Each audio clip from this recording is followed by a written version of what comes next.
Hi, I'm Shlomi Ron, CEO at the Visual Storytelling Institute. Welcome to another show of the Visual Storytelling Today podcast. And the topic I picked today is very relevant to the period we're all living and breathing, unfortunately, these days with lockdown and stay-at-home orders. And since we've been in this situation for a couple of weeks now, I kind of realized there's interesting dynamic, storytelling dynamic that's really begs the question, how do you adapt your personal and brand story in uncertain times? And the reason I say personal and brand story is because I think they're really connected. For example, how can you tell a really compelling brand story if you are really, concerned and you have worries, economic, social, that really makes you not feel safe yourself? So I want to kind of break this topic today, and for this purpose I invited two ladies, Natalie Kusturic, a licensed marriage and family therapist, and Jennifer Hudson. She's a corporate communication and think beyond public relations. Welcome to the show. Thank you. Hi, Shlomi. Thank you. Awesome. So before we get started, I want to kind of get the gist of what each of you is doing. And let's start with Natalie. So maybe you can tell us a little bit about what you do as a therapist and how you got into this field. Well, I've been a licensed marriage and family therapist for almost 20 years. I don't know where all that time went. I started my career in working with severe child abuse and trauma histories and families, helping to heal from that. And then I moved on to running nonprofits.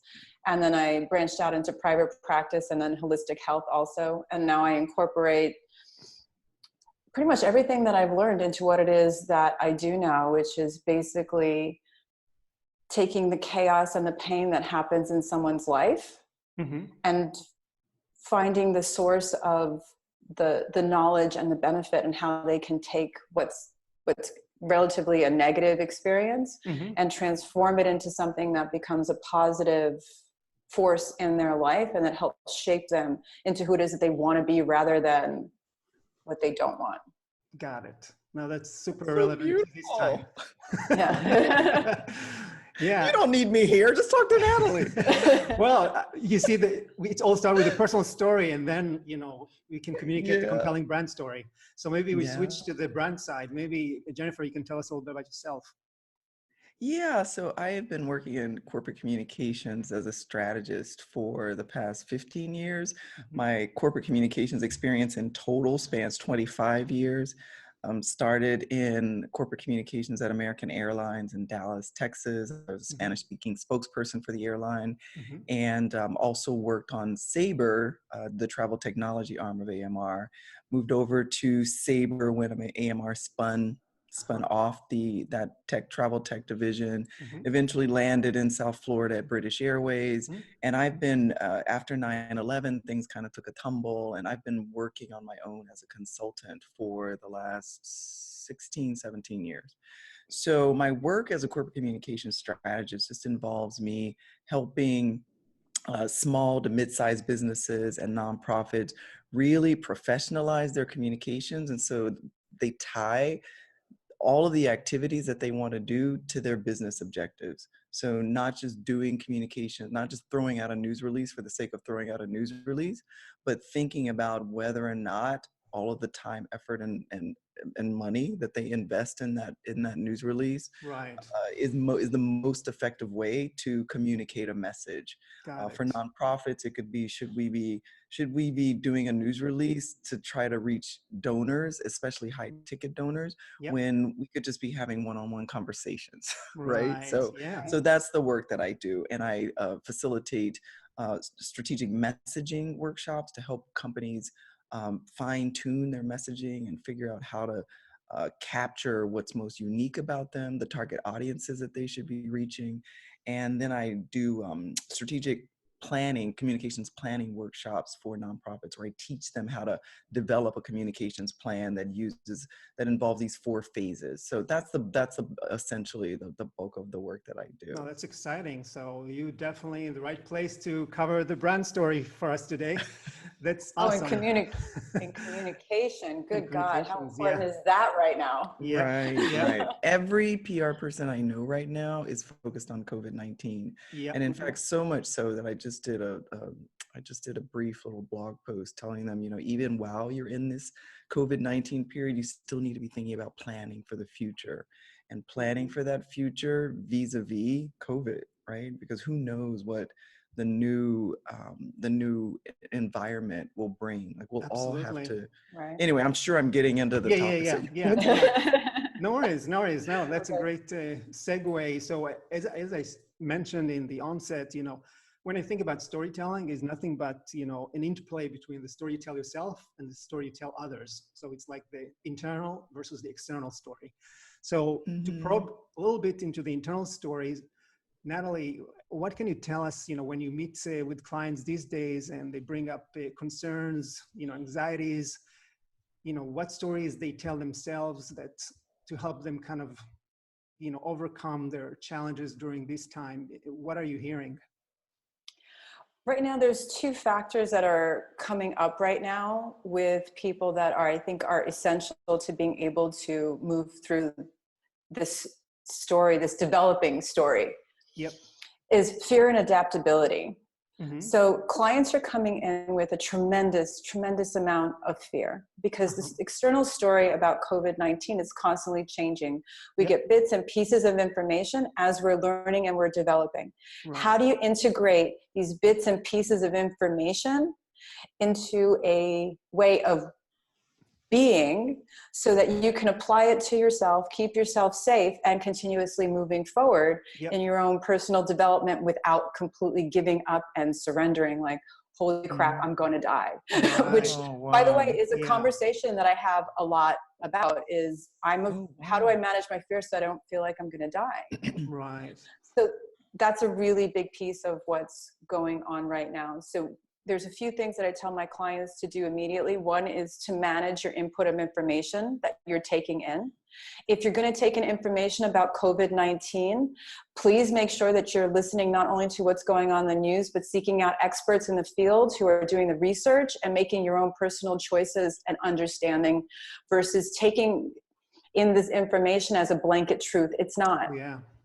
It's a developing story, which means you must really learning for oneself is really crucial right now. Because when I think about this, the Maslow needs pyramid, right now we all in the safety, basic level, everybody's worrying about, either they're going to get infected and even more, simple things like, how can I get toilet paper, basic needs, groceries, staples. Right. I'm wondering that question. Yeah, I mean, this is, how can I get toilet paper? Exactly. So have they sold out of those toilet seats that do it for you? I guess it's still in the works.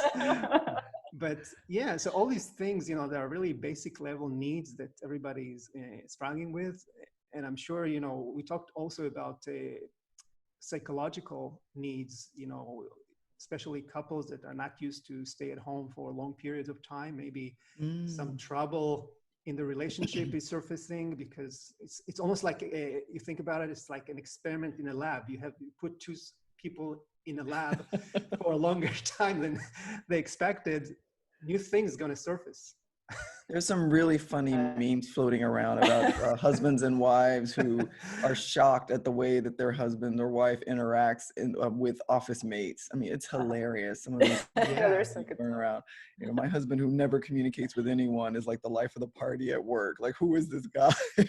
Oh yeah.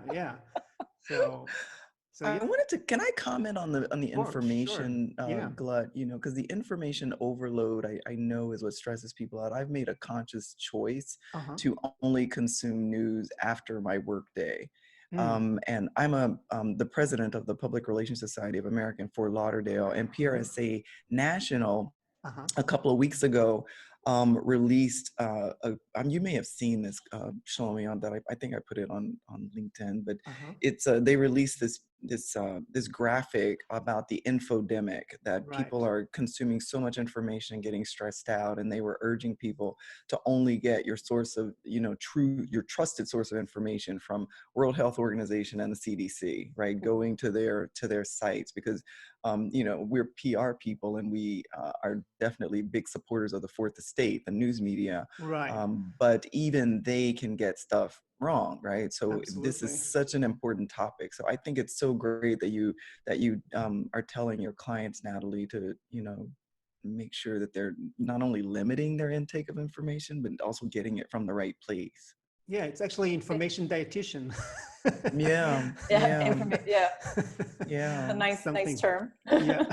yeah. So let's switch perspectives. In terms of, obviously, with your clients, Jennifer, you try to help them adapt their brand story or how they're going to update their corporate communications to the new times. And what are the things that you are seeing, both in telling a compelling story internally within the organization to employees, but also externally to customers? Well, this is you have to think about this as a crisis, Mm-hmm. and with crisis communications, there are always some best practices that Right. you sort of go through Mm-hmm. for communications purposes. And first is just making sure that you take care of your staff Mm-hmm. internally, and that they Right. understand how you're going to respond, what procedures you're putting in place before you communicate out to anyone else. Mm-hmm. So one client in particular that I have, um, they they needed to get, it's a nonprofit, and they needed to get all of their staff aligned so that they could continue to provide Mm-hmm. vital services. I mean, they serve the population of people who are being most adversely impacted, people Right. in underserved communities. Got So it. they needed to make sure that they could get all of their staff in Mm-hmm. place. And unfortunately, um, the external took a bit of a back seat while they Mm. managed that, but that was actually okay in the environment Right. that we're in, because everybody's trying to figure themselves out at this time. Yeah. But once they posted some things on their website, Mm-hmm. but once they were able to regroup, and then we were able to say, okay, what should we really be communicating right now? What do people need to hear from us?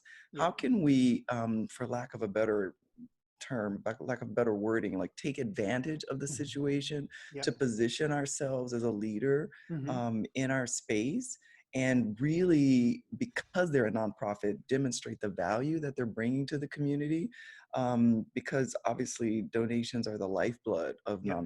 many nonprofits. Right. um, and so it's even more critical that they're communicating effectively, and that they're communicating the value that they're bringing to the community, so that they don't lose that support.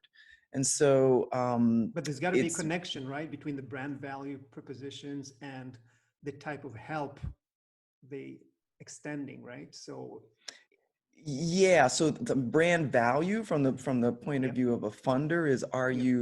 are you adequately servicing the Mm-hmm. people with the services that I support and that I believe in, right? And as Got long it. as they can demonstrate that, Yeah. which they can, because they're Mm-hmm. doing the work, they're Right. distributing meals to people, they're supporting women who are victims of domestic violence, who Oh, I right see. now have nowhere to go and still need support. They're providing social services support, Mm-hmm. helping to direct people to where they can get the best support that they need for those activities, for those programs that they don't offer.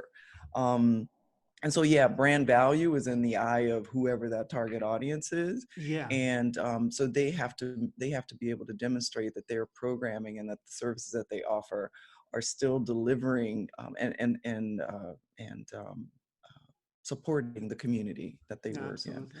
But yeah, so messaging is just about being open, being honest, authentic, Empathy and first versus business as empathy usual. first Yep. versus Yep. selling, Yep. right? Yep.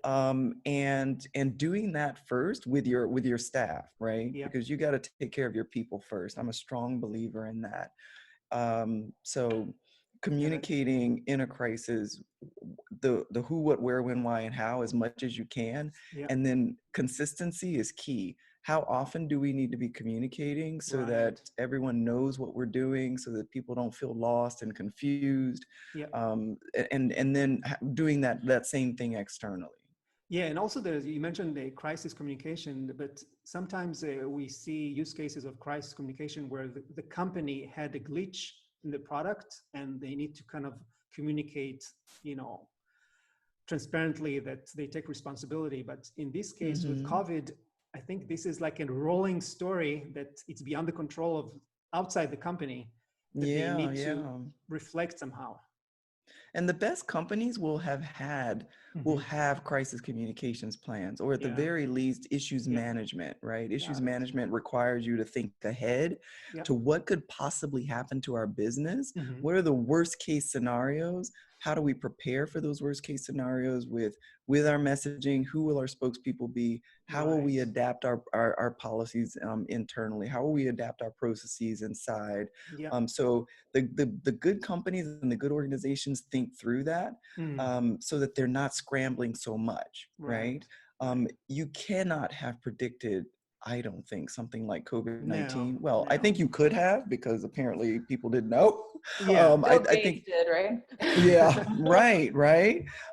So you could have, but I think there's opportunity here now because the worst case scenario just got way bigger. Like what, Exactly. And I don't think it's unreasonable to consider the absolute worst things that we can imagine. That's what crisis communications planning and that's what issues management, reputation management is all about.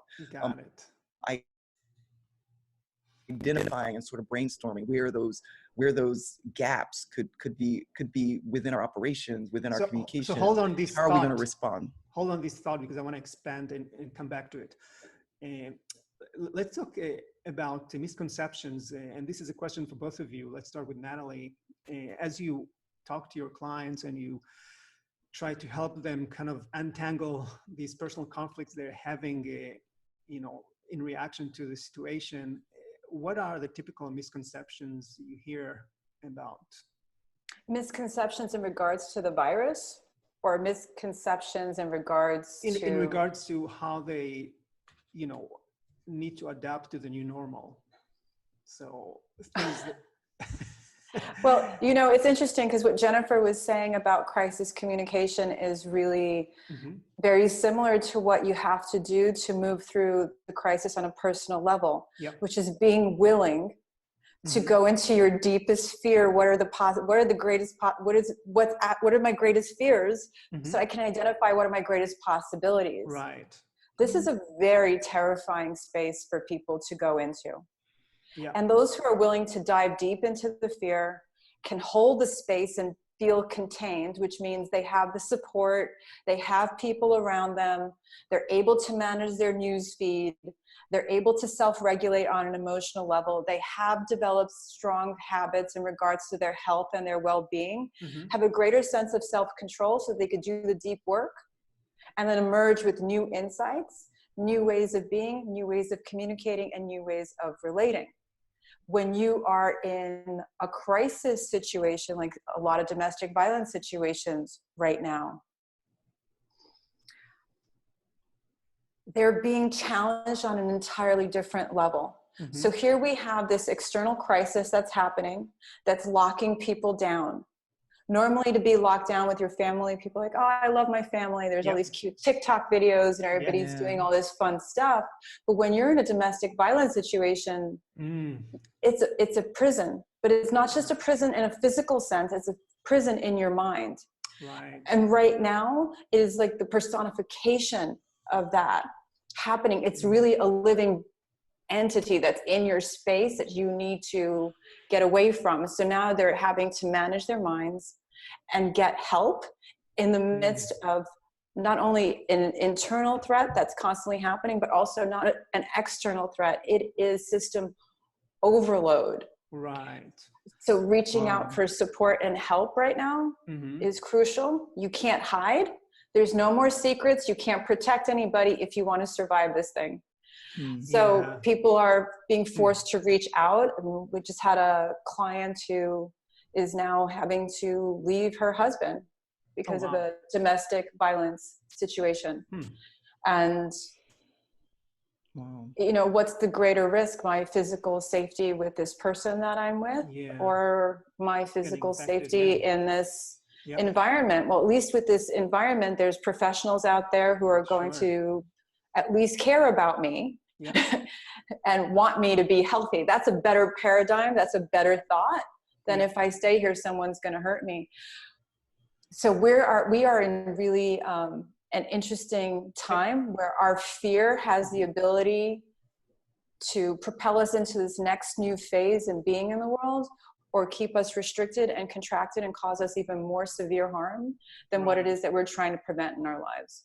Interesting. Wow, that's so interesting, because from a corporate perspective, you know, as I talk to people about the need to think ahead and to begin to plan post-COVID, if there is a post-COVID, you can't be locked down in so deeply in managing today, in fear today. You've also got to be thinking about that future and what that looks like. How are your I mean, I don't know if I should get this deeply into it, but how are your customers engaging with you today? How are you communicating with your customers today? And how can that relationship or that engagement either be tweaked or stay the same in the future, right? And future for me is like, you know, within 6 months. I don't know, unless there's if there's a resurgence, but I still think that it's important to think about to not get paralyzed in dealing with communications today so much that you are not able to project forward and look at opportunities. And I think that one of the biggest misconceptions from a communication standpoint, a corporate communication standpoint, is that you can't sell or brand yourself in this environment. You can do, but it has to be done with a great degree of empathy and care. Absolutely. I think one of the examples I was thinking about was, I mean, full disclosure, my husband works for Citrix, and so I saw he showed me an internal communication piece that Citrix sent around, and then I also saw an external piece that they did, and it was brilliant. It was I was very impressed with they did a press release where they talked about how they had surveyed their own employees about their experience working from home, and they used the results from that survey to talk about how they were supporting their employees and how that was impacting their employees emotionally and psychologically. No, definitely. And then they used all of that to talk about Citrix remote access technologies. I mean, that was a little cringy at the end, to be honest. But they were trying, and the data that they got from their own employees gave them, I think, a degree of connection with other people who are also going through the same thing. So they took their own employees' experiences and put it into, and so that was an example of how they're managing right now, but going forward to the future, they've also got to think about those types of opportunities. Absolutely. Let's switch gears and talk about a little bit about the new constraints that this new normal is kind of throwing at us. And what I mean by that is, you know, I just saw an article the other day that talking about new trends in digital. So we have a rise in usage of websites versus mobile apps. We see a rise in obviously video conferencing, online courses. Interesting element, which was surprising, rise in voice calls. People don't use their smartphones for voice calls. Now it's going up. So as I was talking to you, Natalie, earlier, you kind of mentioned that now your clients, like everybody else, are kind of locked down. So obviously your sessions are now moving online. So you're actually practicing some type of telemedicine in a way. So how does that new experience is changing the interaction? Well, I've been doing online therapy for a long time. It's it's been my preferred method of therapy. I've only been really seeing clients in office probably in the last like year, 2 years. So what's been interesting is that it's no longer just being used with my clients who travel a lot for business and have these very high demand lives. Now my clients who are stay-at-home parents or in school or whatever their work situation is are transitioning to online. And one of the things that's really been beautiful to see is how they're showing up and how they're utilizing it, because it's not, they've never thought that they could have this kind of space in their home to feel safe, to be able to communicate really their deepest fears, pains, insecurities. It's all the things that come up in therapy from their homes. And so there's almost a sense of newfound safety that's happening in their homes. I would also think that when you talk to your clients, like we are right now, and we are all, each one in their own personal spaces. So as I can reveal stuff to you, you can look some visual cues around me that tells you a little bit about who I am, things I'm interested in. And that's another element that you can probably utilize, right? Yes, and that's something that I've used. I'm sorry, it's a good point because it's something I'm so used to like seeing. It doesn't. Okay, but for us now, just living in Zoom, like it's probably But on the flip side, I've also had experiences with clients who've had partners listening in on their private session, which led to a whole discussion about personal space, boundaries, privacy, emotional safety. That's elevating the level of the conversation then they've to a new place that they haven't had before. So there's a level of vulnerable communication that's taking place, which, you know, when you're talking about crisis communication, you really have to take in emotion into that. Like, how am I feeling? What's going on? How are my feelings impacting somebody else? How is it impacting how I behave and show up?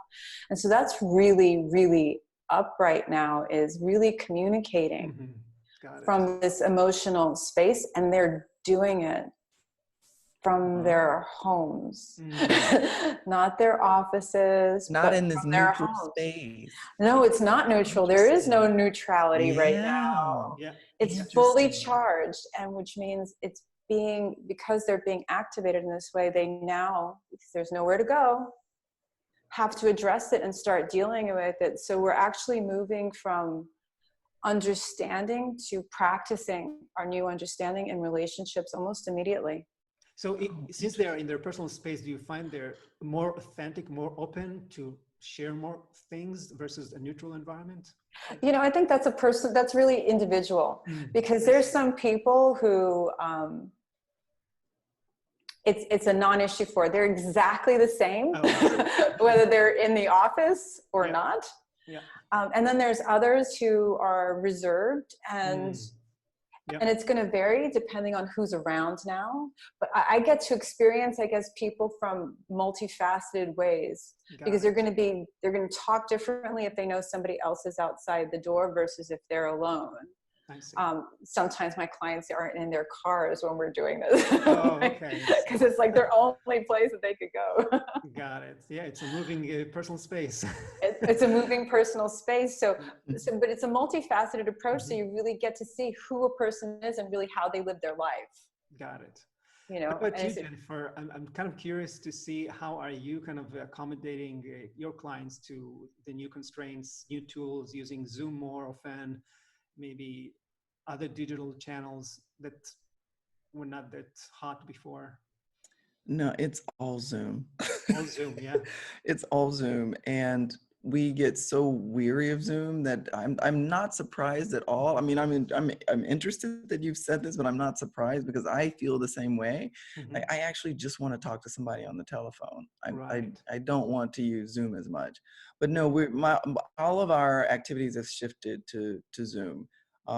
beginning with, I told you as a president of PRSA Fort Lauderdale, all of our meetings have shifted virtual. We were supposed to have a huge event at Aventura Mall that shifted to virtual mid-March. Yeah. And this coming week, we're doing an activity just for PR professionals to give them an opportunity to just vent. And that's virtual via Zoom. So, and interesting use cases that you come across. I know there is the cocktail hours, the weddings. Even I heard quarantinis. Quarantinis. People are doing quarantinis. Yeah, so that kind of thing. The Easter meal coming up, probably, the Passover just happened yesterday now. Evening, so. Yeah, Easter services are virtual as well. Easter brunches and dinners are just with smaller groups. Yeah, so it's definitely changing the environment, I think, in terms of what people can expect. And I think also that because I think people who had not worked from home before, like I work from home, so this is not that big of a stretch for me. The big change for me personally was having other people here with me. So, right now, making sure that I keep my son in that room and that I close the door where my husband is. And so that's been an adjustment, but I'm very curious to see how we as a country migrate to work from home for people who say, this is actually kind of nice. I don't need to go back into the office.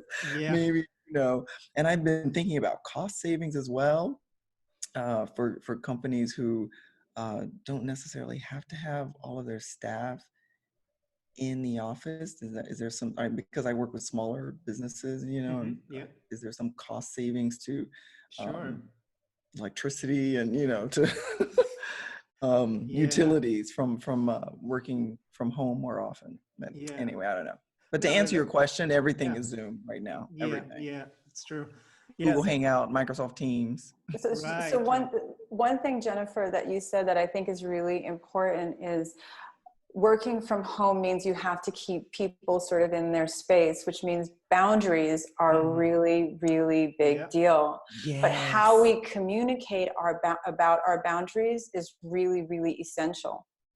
So to say, for instance, if you have to share a workspace with your partner and you have something coming up, you can't just say, hey, can you be done with this sooner because I need X, Y, Z? They're going to be like, what, you're more important than me? What's going on here, right? But if you say, hey, you know what, honey, I'm really nervous about what's coming up for me, and I want a little bit more time to set up so that I feel confident and comfortable with what's going on, then your partner gets to go, oh, okay, I can do that for you. So we're literally, in order to get our needs met and to truly have privacy, have to go into a more relational space, which requires us to step into our hearts versus our heads. So we can get our needs met and really have a new sense of privacy that we allowed to develop because of how we choose to communicate about our boundaries. So that's so interesting. So with one client, there's an agency that I'm managing for them that is going through a series of internal interviews with all of their staff. And typically they would do that work in person, right? These one-on-one interviews to really dive deep and understand what all of the different moving parts are. And they're having to do that by phone now. And I hadn't even considered this, but in order to do those conversations, HR had to get involved to get permission to provide their personal phone numbers to the agency so that they could make those phone calls and ask them their series of questions. But it also reminded me that even as leaders are communicating with their staff about work-related issues, they constantly have to have in the back of their minds how people are being personally affected. People are managing their kids' school from Yep. home, while they're trying to do their work. And so leaders so much more have to work from this heart center. And it's difficult for parents who have kids at home and doing school to establish those boundaries. But it reminded me of that when you said that, Natalie, that leaders have to, the boundaries that they may have, or the expectations that they have in the office, don't apply as much right now. Like, people are still expected to do their work. But they have to lead much more so with their hearts in the way that they're interacting with their staff. Yeah, I think it's sensitivity expressions are really important these days, because we got ourselves in a new context, both physically in a space and also mentally. So how can you manage those two? Definitely interesting. I want to ask you, we touched on it briefly before, but I know we don't have the answers, but we're going to play like the role of futurist here. And maybe we'll start with you, Natalie. As you looking ahead post-corona, and the way, by the way, I see this is right now we before the spike, there's going to be a period after the spike, before the vaccine, and then there's going to be a period after the vaccine is found. So let's talk about, after life after. Life after. So how do you coach, or if you need to think about coaching your future client about the post-corona future, what do you think you're going to say to them? I think that there's a few key questions that are happening right now that can help us to prepare for what's coming down the pipeline post COVID-19, because we know one is self-care. How am I taking care of myself? What does it mean to take care of myself? When I'm taking care of myself, what is the impact on others? That's a really prominent question right now. Our ability to care for ourselves has a direct impact on the health and the well-being of others. Right. This question of do I matter? The answer is yes. Yep. So when you're operating from that place, your self-care, what are the small choices and the habits and the things that you do on a daily basis? What are you doing? This is also the solidarity and the fact that we all connected, basically we're all in the same boat. We are moving from self to community, and I'm really excited about that. Time. How am I using my time right now? Right. Am I being efficient? Is wasting time if I'm actually connecting to myself and to others who are close to me and or not close to me, and I'm developing relationships. What's the value in that? How do I incorporate more of that into my life? What am I doing with my downtime, my productive time? If you're using your time right, you could do a hell of a lot in 3 hours. You don't necessarily need 8 to accomplish it, right? Yeah. Which means if I now have an extra 5 hours, does that mean I get to play with my kids? Does that mean I get to go work out, that thing that always went into the background? Now maybe that needs to be in the forefront.